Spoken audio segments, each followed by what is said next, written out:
Recording in progress. ठीक है। ये आज का क्लास स्टार्ट करते हैं। ये हाउस लोड तक पढ़ लिया कि ये हाउस का लोड यहाँ पे बैठा है तो कैसा रिजल्ट देगा, ये हाउस का लोड यहाँ बैठा है तो क्या रिजल्ट देगा। आज से अपना योग स्टार्ट करते हैं कि कुंडली के अंदर आप योग कैसे बिल्ड कर सकते हैं। कुछ योग जो होते हैं वो प्लेनेट बनाते हैं, कुछ योग होते हैं जो हाउसेस फॉर्म करते हैं। बट योग पढ़ने से पहले आपने ये सुना होगा लोगों के मुंह से कि भाई मेरी कुंडली के अंदर ये राजी हो गया, फलाना ही हो गया, ये टिमकाना ही हो गया, बट मुझे रिजल्ट नहीं मिल रहा है। तो पहले तो वो बेसिक रीजन जान लेते हैं कि आपकी कुंडली में योग बना है बट फलित क्यों नहीं हो रहा है। क्या ऐसी कंडीशंस बनती है कुंडली के अंदर जिसकी वजह से योग अपना संपूर्ण रिजल्ट नहीं दे पाता। ठीक है, सबसे पहले उसकी बात करें। उसके लिए ना तीन चीजें आपको कुंडली के अंदर चेक करनी रहती है। अगर वो तीन चीज सही है कुंडली के अंदर तो हर एक योग आपको फल देगा। चेक क्या करना है आपको, सबसे पहला आपका लग्न लॉर्ड। ठीक है, आपका फर्स्ट हाउस लॉर्ड जो बन रहा है उसको आपको चेक करना है। दूसरा, कुंडली के अंदर आपको सूर्य देखना है, सूर्य कैसा बैठा है कुंडली के अंदर। तीसरा चीज आपको जो चेक करना है वो है मून।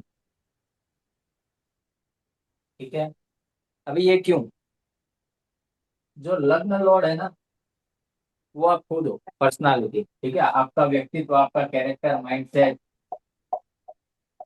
आपकी बॉडी फिजिक्स। सन जो है इट्स योर सोल, और ये आपका माइंड है। ठीक है, तो जब व्यक्ति की ये तीन चीजें सही होती है ना, हर एक राजयोग उसको फलित होता है। अगर ये तीन में गड़बड़ी है तो राजयोग फलित नहीं होता। क्योंकि राजयोग किसको मिलने वाले हैं, आपको मिलने वाला है ना। अगर आपकी बॉडी ही सही नहीं हुई, फिजिक्स ही सही नहीं है, कैरेक्टर ही सही नहीं है, माइंडसेट ही सही नहीं है, तो भले ना बड़े से बड़ा राजयोग हो आपकी कुंडली के अंदर, उसका कोई फायदा नहीं होगा आपको। आपका अगर माइंड डिस्टर्ब है, चाहे करोड़ों की संपत्ति हो, बट जिसका माइंड डिस्टर्ब है, ठीक है, मेंटली अनस्टेबल है, उसको क्या राजयोग क्या दूरी हो। समझ आ रही चीजें मैं जो बता रहा हूँ। जी सर। और सन क्या है, जो आप अनुभव करते हो, योर सोल। ठीक है, आसपास की चीजें जो आप फील करते हो आपके आत्मा के थ्रू करते हो। ठीक है, आत्मा क्या है ना, वो ज्ञान प्रकाश है। तो वो आपको वो अनुभव करवाता है। सुख का अनुभव भी वो करवाता है, दुख का अनुभव भी वही करवाता है। तो अगर वो भी डिस्टर्ब है तो फिर कोई भी राजयोग हो दुर्योग हो कोई फर्क नहीं पड़ता कुंडली के अंदर। ठीक है, तो सबसे पहले तो ये समझ लेते हैं ये तीन कब कंडीशन में अच्छे होते हैं। सबसे पहले अगर आपका लग्न लॉर्ड त्रिकोण में हो, त्रिकोण क्या हाउसेस यानी 1, 5, 9। ठीक है, ये त्रिकोण के हाउसेस है जो कुंडली के सबसे अच्छे हाउस है। अगर आपका लग्न लॉर्ड यहाँ बैठा हो या फिर 1, 4, 7, 10। ठीक है, क्योंकि कुंडली के त्रिकोण के हाउस और केंद्र के हाउस हमेशा अच्छे होते हैं। ठीक है, ऑलवेज गुड। और वहां पे अगर आपका लग्न लॉर्ड बैठा है तो अच्छी पोजीशन है। दूसरा, आपको चेक करना है कि जो आपका लग्न लॉर्ड बन रहा है, अभी ये जो मैं बोल रहा हूँ ना ये आप यहाँ पे भी लगा सकते हो, सन एंड मून। सन के लिए ये अवॉइड कर दो, सातवां घर। ठीक है, बाकी सारी चीजें सही है।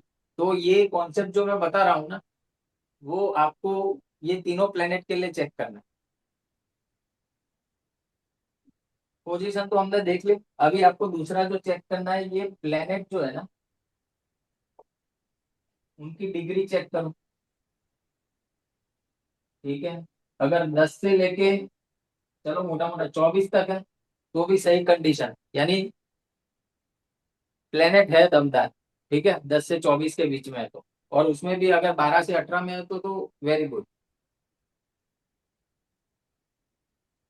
तो ये समझ लेगा सिंपल, सबसे पहला जो कॉन्सेप्ट है अपना कि भाई आपका लग्न लॉर्ड सूर्य चंद्र ये मजबूत होने चाहिए, तब सारे राजयोग अच्छे से काम करेंगे कुंडली के अंदर।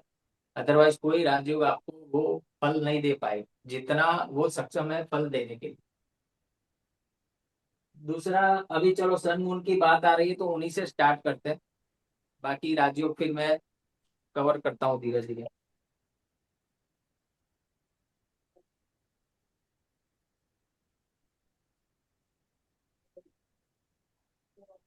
सूर्य का कैसा है ना, कि सूर्य अगर, देखो एक तो बहुचर्चित राजयोग है वो है आपका सन प्लस मर्क्यूरी। बुधादित्य। इसे कहा गया है बुधादित्य राजयोग।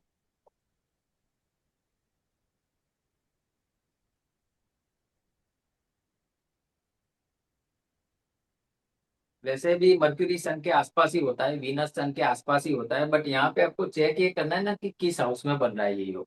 अगर केंद्र भाव में बन रहा है 1 4 7 10, या फिर सातवां भाव अवॉइड करो 1 4 10 और 1 5 9, तो बहुत अच्छी पोजीशन है। ये यहाँ से ना आपको गवर्नमेंट जॉब मिल सकती है, गवर्नमेंट से हेल्प मिल सकती है। और अगर खुद की राशि का बैठ गया, मान लो सन 5 नंबर की राशि में सन है और वहीं पे मरकुरी, समझ रहे हो, तो ये ना बहुत स्ट्रांग होगा ये लोग। अब ये बहुत अच्छे से काम करेगा। दूसरा, अगर मर्क्यूरी की राशि में बैठ गए, यानी 3 या 6 नंबर में सन मर्क्यूरी साथ में आ गए, तो भी बहुत अच्छी कंडीशन हो गई दोनों की। और उसमें भी अगर फर्स्ट हाउस में बन रहा है, 10th हाउस में बन रहा है, 5th हाउस में बन रहा है, 9th हाउस में बन रहा है, 100% आपको बुध आदित्य आदित्य जो योग है उसका रिजल्ट मिलेगा। क्या रिजल्ट मिलेगा? देखो सूर्य क्या है, प्रकाश है, सन इज योर सोल, ठीक है, and mercury is intelligence, speech, business. ऐसा व्यक्ति बहुत शार्प माइंडेड होता है, वो उसकी बिजनेस स्किल्स बहुत अच्छी होती है, और उसको बिजनेस में सफलता मिलती ही मिलती है, गवर्नमेंट के थ्रू उसको हेल्प मिलती है, पिता से हेल्प मिल सकती है, ठीक है, नेम एंड फेम का योग है। बट बिजनेस, अगर ये व्यक्ति बिजनेस करता है तो बहुत अच्छा राइज करेगा, और बिजनेस में उसको फेम मिलेगा ही मिलेगा, ठीक है, जब भी सन मर्क्यूरी बुध आदित्य राजयोग। दूसरा ना एक बहुचर्चित योग नहीं है, बट मैं आपको बताता हूँ, सन प्लस मून, ठीक है, सुना है कभी सूर्य चंद्र मिलके राजयोग बनाते हैं? नहीं सर। देखो ये किन कंडीशन में बनता है, जब सूर्य और चंद्र साथ में बैठे तब नहीं, क्योंकि वो उसको अमावस्या दोष बोलते हैं काफी लोग, जो मेरे अंदर है, मेरी कुंडली में है। बट जब सूर्य से 5वें घर में चंद्रमा हो या 9वें घर में चंद्रमा हो, ठीक है, तो क्या हो गया, वो त्रिकोण वाला रिलेशनशिप हो गया सूर्य चंद्र के बीच में। ऐसे व्यक्ति को समाज में लोकप्रियता मिलती है, व्यक्ति पॉपुलर होता है, वो पब्लिक के साथ जुड़ सकता है, पब्लिक डीलिंग बहुत अच्छा कर सकता है, राजनेता बना सकता है, पॉलिटिक्स में बहुत अच्छा राइज करवा सकता है, जब भी सूर्य चंद्र एक दूसरे से पंचम नवम का संबंध बना। अभी मुझे चार्ट तोड़ने की आवश्यकता है कि समझ आ रही है चीजें, जो मैं पंचम नवम का संबंध बोल रहा हूँ, त्रिकोण का बोल रहा हूँ, बैठ रहा है ना दिमाग में कि कहाँ पे हाँ क्या पोजीशन जी होगा। सर जी। जी सर। अगर किसी को डाउट है तो बता दो, मैं ड्रॉ करके भी बता दूँ, नहीं नहीं सर जी, यार। ठीक है। तो जब भी सूर्य चंद्र ऐसे बैठते हैं तो व्यक्ति को पॉपुलर बनाते हैं, पॉलिटिक्स में बहुत अच्छा करवाते हैं, लोगों के साथ। इन शॉर्ट इतना समझ लो, क्योंकि चंद्र क्या है ना, चंद्र पब्लिक के साथ जो आप जुड़ते हो, इमोशंस के साथ, भावनाओं के साथ, एक केयरिंग नेचर के साथ, वो चंद्रमा है, ठीक है। आप लोगों से कनेक्ट कर पा रहे हो, जब लोगों से कनेक्शन की बात आए, ठीक है, तो वहां पे चंद्र का मेजर रोल होता है। Moon is responsible for connectivity, आपको जो इमोशनल बॉन्डिंग बोलते हैं ना, वो मून देता है। तो जब भी सन और मून पंचम नवम में हो, ऐसे आप व्यक्ति पॉलिटिक्स में अच्छा कर सकता है, पॉपुलर हो सकता है, और इसका कैश फ्लो भी अच्छा होता है। अभी जब सन प्लस जुपिटर, ठीक है, ये भी एक बहुत अच्छा योग है। अभी यहाँ पे आप 1 5 9, यानी सन जुपिटर एक साथ बैठ जाए, या एक दूसरे से पंचम नवम में हो, ठीक है, ये बहुत अच्छा योग है, बहुत उम्दा योग है। ऐसा व्यक्ति पैसा तो उसके पास आएगा ही आएगा, कोई उसमें शक नहीं है, क्योंकि ये व्यक्ति ना बहुत ही निर्मल मन का होता है, उसकी आत्मा शुद्ध होती है, उसके आत्मा के अंदर धर्म का वास होता है। क्योंकि जुपिटर क्या है, ज्ञान है, जुपिटर धर्म है, सूर्य इज योर सोल।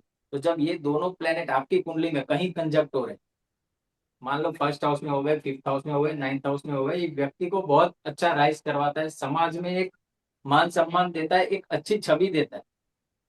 तो जब भी सन जुपिटर साथ में हो, ये किसी राजयोग से कम नहीं है।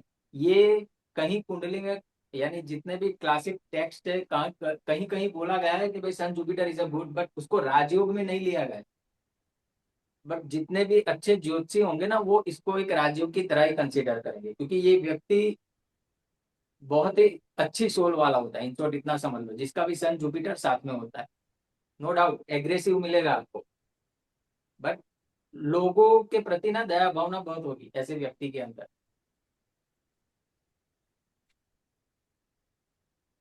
अभी आ जाता है दूसरा, सन प्लस वीनस।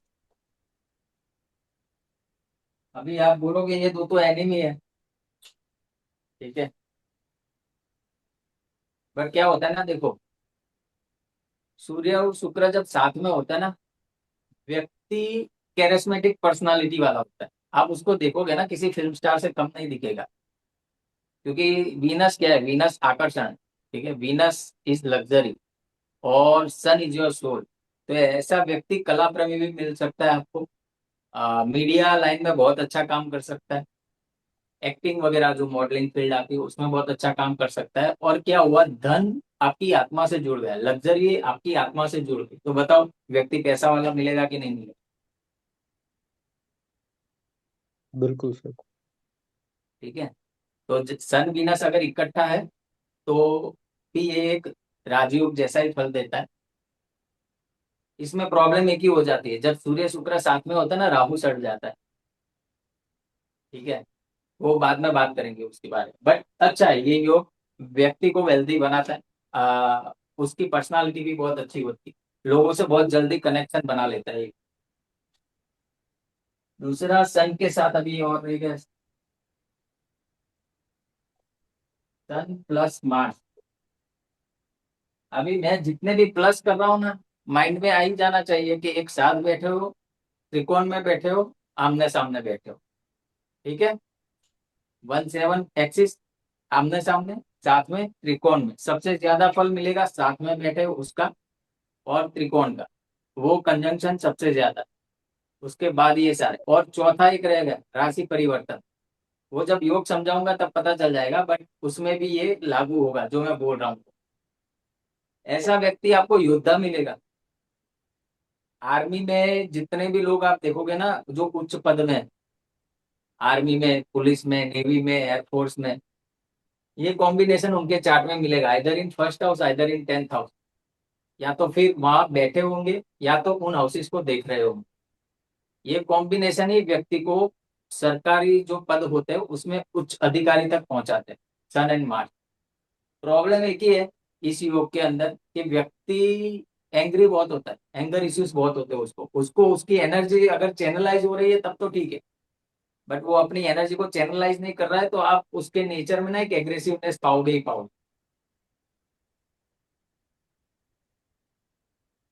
अभी ये तो हो गया प्लेनेट के साथ कनेक्शन सूर्य का। अगर ऐसी कंडीशन में सूर्य है तो अच्छा है, फिर राहु केतु सैटर्न मिल जाते तो प्रॉब्लम हो जाती है।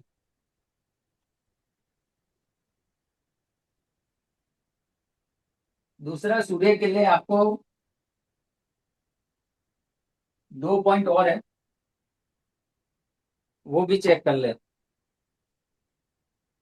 अगर सूर्य उसकी खुद की राशि में बैठा हो 5 नंबर में, या फिर 1 नंबर में, यानी उच्च का बैठा है सूर्य, ठीक है, तो जो पंच महापुरुष योग है ना उसमें सूर्य को नहीं लिया गया, बट ये भी वैसा ही फल देता है, ये इंसान को ना उच्च पद देता है। जब भी सूर्य केंद्र में या त्रिकोण में अपनी राशि का या मेष राशि का बैठा हो, एक्सोल्टेड बैठा हो, तो व्यक्ति को बहुत अच्छा पद देता है, ठीक है, थोड़ा इगोइस्टिक होता है व्यक्ति, बट नाम कमाता है, प्रसिद्धि कमाता है। फिर दूसरा पॉइंट है, अगर सन आपका फर्स्ट हाउस लॉर्ड बन जाए, या तो 10th हाउस लॉर्ड बन जाए, ठीक है, और ये लॉर्ड बनकर वो केंद्र में हो या त्रिकोण में हो, तभी ये व्यक्ति को राजयोग देता है। जब भी सूर्य की दशा, महादशा, अंतरदशा, प्रत्यंतर दशा आएगी, ये व्यक्ति को बहुत अच्छा राइज कराएगी। ठीक है, सूर्य को लेके समझ लिया हमने। सूर्य से लेके जो भी मेन बात है मैंने आपको बता दी कि अगर इस कंडीशन में सन बैठा है आपकी कुंडली के अंदर, 100% आपको अच्छा रिजल्ट देगा। कंडीशन भूलनी नहीं है कि कब देगा। लग्न लॉर्ड देखना है, सूर्य देखना है, चंद्र देखना है, मजबूत है कि नहीं। मजबूत है तो सारी चीजें मिल।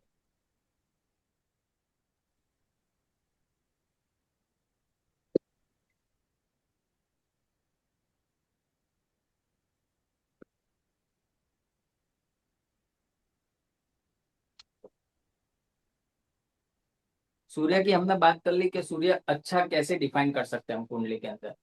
उसी हिसाब से फर्स्ट हाउस लॉर्ड की भी बात कर ली कि अगर सूर्य के लिए भी वो डिग्री वाला सीन तो हर एक प्लेनेट के लिए, ठीक है, डिग्री आप चेक कर लेना। दूसरा, लग्न लॉर्ड की भी बात कर ली कि वो त्रिकोण में हो या केंद्र में हो, तो आपका लग्न लॉर्ड भी मजबूत है। अभी आ जाता है चंद्रमा के ऊपर। चंद्रमा में भी उसकी डिग्री देखनी। चंद्रमा अगर केंद्र में बैठा है, त्रिकोण में बैठा है, वो भी लागू होगा, तो भी आपका चंद्रमा अच्छा है। दूसरा, शुक्ल पक्ष की अष्टमी से लेके कृष्ण पक्ष की सप्तमी अष्टमी तक चंद्रमा बलवान होता है। उसके बाद वो क्षीण चंद्रमा, उसको पाप ग्रह बोलता है। बट वो क्षीण चंद्रमा जब चल रहा है उस टाइम अगर आपका जन्म दिन का है तो फिर वो चंद्रमा शुभ है। और जो मजबूत चंद्रमा की मैंने बात करी, उस टाइम अगर आपका जन्म, नहीं, जो मजबूत चंद्रमा है उस टाइम जन्म अगर दिन का होगा तो फिर वो आपको उतना अच्छा रिजल्ट नहीं दे पाएगा। और जो कमजोर चंद्रमा की मैंने बात करी, और अगर जन्म आपका दिन में हो रहा है तो आपका चंद्रमा अच्छा है। बट बहुत कंडीशन है, समझ जाओगे आगे धीरे धीरे। इन शॉर्ट, अभी के लिए इतना ही ध्यान रखो कि जब अमावस्या से लेके पूनम आती है ना, उस टाइम का जो चंद्रमा है और उस टाइम आपका बर्थ है तो आपका चंद्रमा अच्छा है। अभी चंद्र को लेके कुछ राजयोग बनते हैं, आज उसके बारे में डिस्कस करेंगे। ठीक है, यहाँ पे मैं एक बना ही देता हूँ चार्ट। दिख रहा है ना सबको प्रॉपर? जी सर। Yes sir. जी। सबसे पहले मून को लेकर जो बहुत चर्चित योग है वो है गज केसरी योग।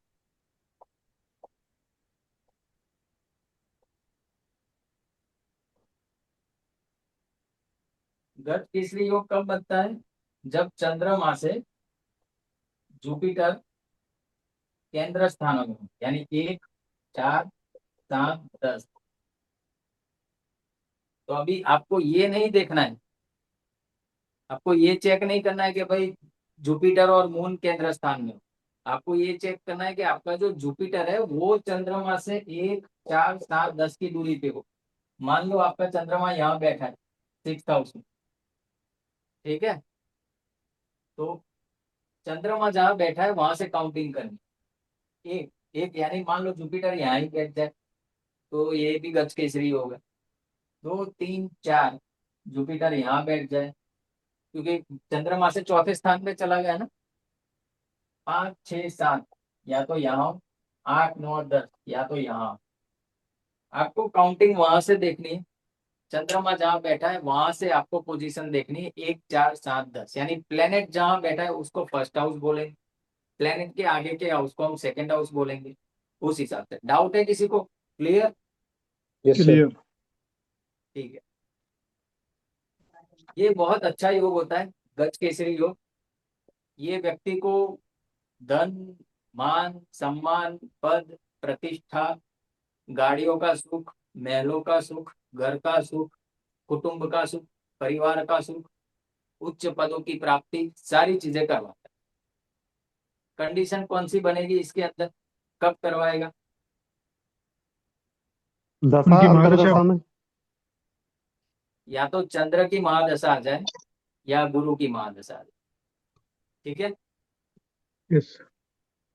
अगर महादशा नहीं आ रही है, गज केसरी योग है आपकी कुंडली में, तो कोई काम का नहीं है। फिर वो जो अंतर दशा में थोड़ा बहुत मिलेगा वो मिलेगा, बट जो एक बिग स्पेन के लिए राजयोग बोलते हैं ना, वो फलित नहीं होगा।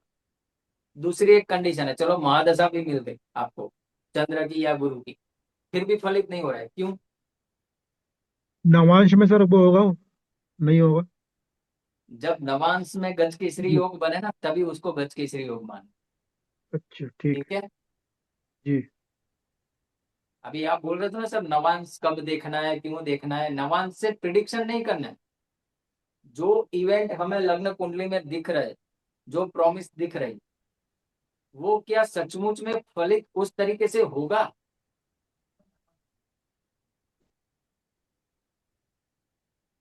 आवाज नहीं आ रही सर आपकी। आवाज नहीं आ रही। सर आवाज नहीं आ रही आपकी।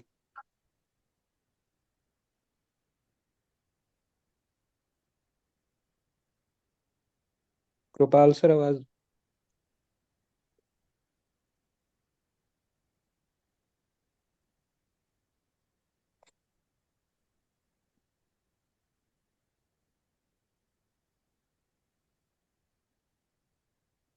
सर आवाज नहीं आ रही है सर।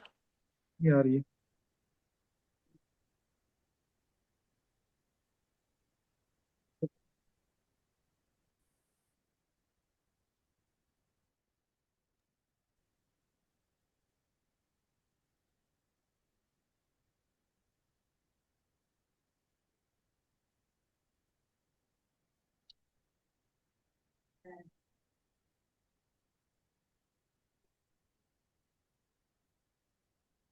फिर आवाज नहीं आ रही है।